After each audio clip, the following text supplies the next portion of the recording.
ourselves? How do we become the people we are? My understanding of this process is that it's by living life, by the experience we have with the people around us, how they speak to us, what they say about us, what they say to us.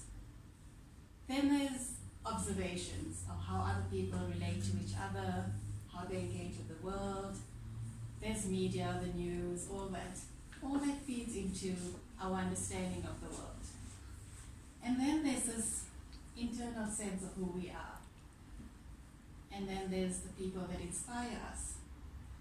Where these three spaces intersect, that is the space in which we actually learn who we are, how we define ourselves. Sometimes, how we define ourselves is there's a mismatch between how we define ourselves. I would say oftentimes there's a mismatch between how we define ourselves and what's been put on us. And so we have to learn to transgress. And so this is my story about learning to transgress. I think there were many moments. Most of them I actually wouldn't be able to recount. But I want to take you back 30 years, when I was 20 Ks lighter. And I was a first year student at WITS. And I was sitting next to a group of postgrad students who were making fun of another student because of his feminine ways. So 30 years ago, that was socially acceptable. 30 years ago, first year students were not supposed to speak up or speak back to postgrads. But it was just so ugly. And so I said something. It wasn't well received. But I think it was an audacious move. We'll ostracize you, the guy said, finger wagging. Yes, it was a hellish few months for me. But the lesson learned was that presentation matters, being confident matters, and being discerning about when you speak up matters. Easier said than done. A couple of years later, I was at a workshop, and one of the attendees was deliberately disruptive. Nobody was saying anything.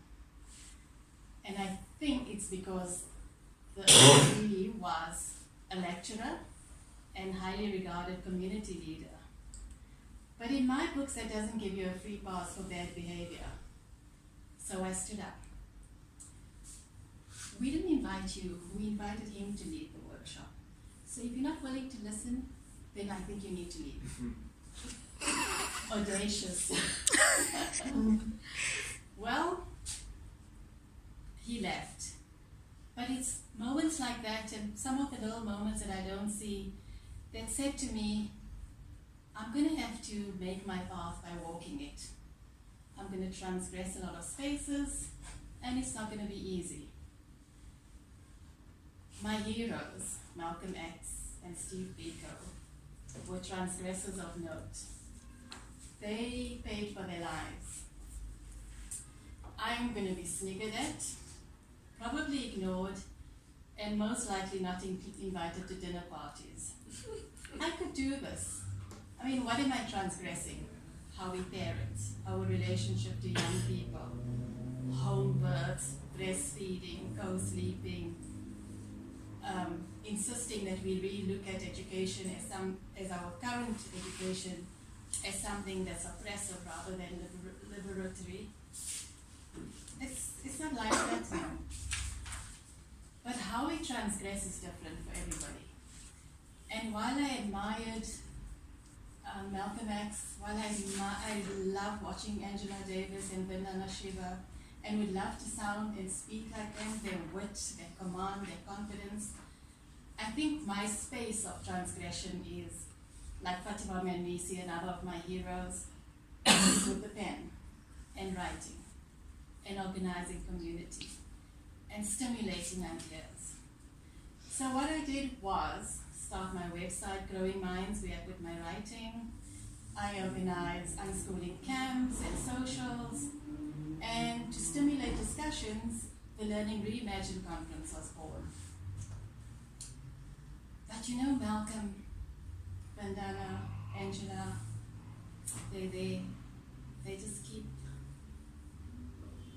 making their appearance, and I still want to sound like them. Also, I want to start a podcast. And also, those situations that I spoke about, they still come up, and I can't always leave to go write about them. Sometimes you just have to speak up. And I want to be able to speak up. And that's why I am here at Northriding Toastmasters, so that I can learn to transgress more effectively. Mr. Toastmaster.